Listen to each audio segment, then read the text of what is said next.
Salutini propati, hangt niet, daar staat hij. Huppakee, daar gaat hij.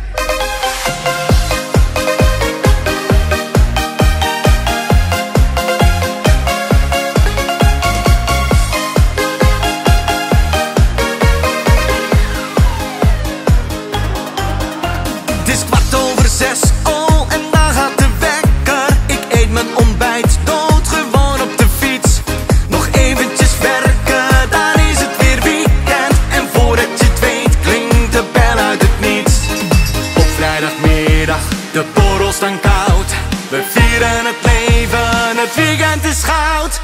Attention, daar is de vrijdag.